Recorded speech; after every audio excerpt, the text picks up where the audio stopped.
रात के भी 11:30 बजे होंगे। तभी अचानक बाहर चबूतरे पर बहुत जोर से कोई गिरा। घर के सभी लोग उधर ही दौड़ पड़े। वहां जाकर देखा तो वेद भैया गिरे पड़े थे और बड़बड़ा रहे थे, उससे बचाओ, मुझे बचाओ। बेहोशी की हालत में भी वो लगातार बोले जा रहे थे, वेद भैया, वेद भैया मेरे बड़े पिताजी के बेटे हैं। 2 दिन बाद हमारी बड़ी दीदी यानी वेद भैया के बहन की शादी थी।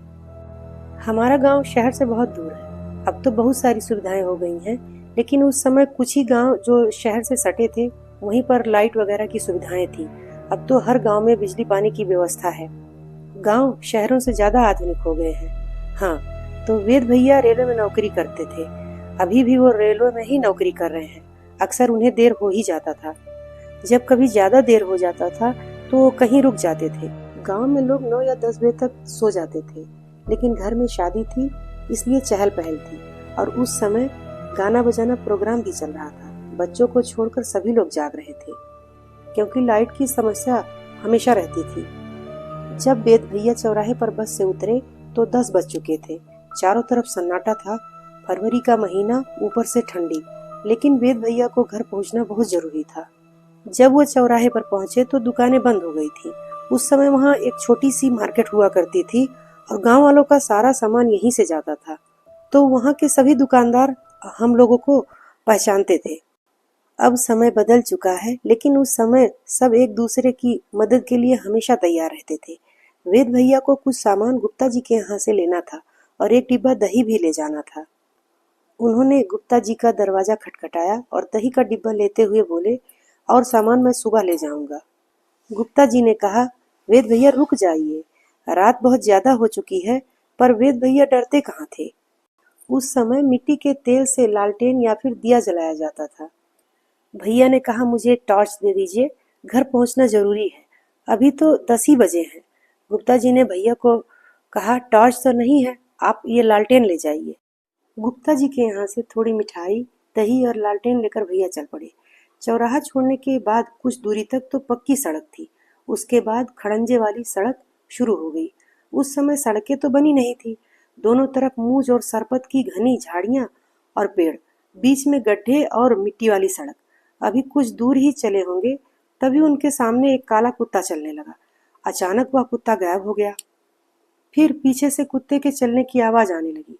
अभी वेद भैया सोच ही रहे थे कि ये कुत्ता आगे पीछे कहाँ से आ जा रहा है, तभी वह फिर से गायब हो गया। लेकिन वह डरने वाले तो थे नहीं। वो आगे एक छोटा सा पुल है। जब वो पुल पर चढ़ने लगे तो उन्होंने देखा कि कुत्ता जोर जोर से चपड़ चपड़ पानी पी रहा है और ऊपर मुंह करके बार बार उन्हीं को देख रहा है। पुल के बाद एक बहुत बड़ा आम का बगीचा पड़ता है। बहुत पुराना और घना होने के कारण बगीचा कम, जंगल ज्यादा लगता है। बड़े बड़े पेड़ों के बीच से रास्ता है। वेद भैया इस रास्ते पर पहुंच चुके थे। जब वो बाग के बीचों बीच पहुंचे तो उन्होंने देखा कि एक साइकिल उल्टी खड़ी करके रखी है और सफेद चादर डालकर कोई सोया है। उनके एक हाथ में एक झोला और दूसरे हाथ में लालटेन थी। गांव के लोग भी कितने दयालु होते हैं ना। वो उस जगह पर गए और बोले, अरे भैया, यहाँ काहे सो रहे हो, चलो गांव में, हमारे घर पर यह जगह ठीक नहीं है। 4-5 बार बुलाने के बाद भी वो आदमी नहीं उठा, तो उन्होंने सोचा गहरी नींद में है। उन्होंने चादर खींच दिया। अरे उसके बाद तो वो चिल्लाते हुए भागे। उन्हें होश ही नहीं था वो कहाँ गए, किस हालत में थे। वो किसी तरह से जंगल पार करके घर के बाहर पहुंचे और बेहोश हो गए। पूरे गांव के लोग धीरे धीरे इकट्ठा होने लगे। तब उन्होंने जो बताया वो सुनकर सबके रोंगटे खड़े हो गए। जब वो उस साइकिल के पास पहुंचे तो वहां पर सफेद चादर ओढ़कर कोई सो रहा था। बार बार बुलाने के बाद भी वो नहीं बोला, तो उन्होंने चादर खींच लिया। वहां सिर्फ एक धड़ पड़ा था, सर गायब था, यानी सिर कटी लाश। ये देखकर वेद भैया चिल्लाए और भागे। वो धड़ खड़ा हो गया और उनके पीछे पीछे चलने लगा। उसके बाद उन्हें कुछ पता नहीं चला कि उनके साथ क्या हुआ। सभी गांव वाले कहने लगे कि आप भूत प्रेत तो मानते नहीं हो, बार बार मना किया जाता है कि उस रास्ते से ना आओ, आज देख लिया। अरे अगर उसकी साइकिल छू देते तो वह नहीं छोड़ता। गांव में सभी लोग जानते हैं कि उस बगीचे में मुड़कटवा घूमता है। गांव वालों ने बताया कि कोई राहगीर अपनी रिश्तेदारी में आया था और रास्ता भटक गया था।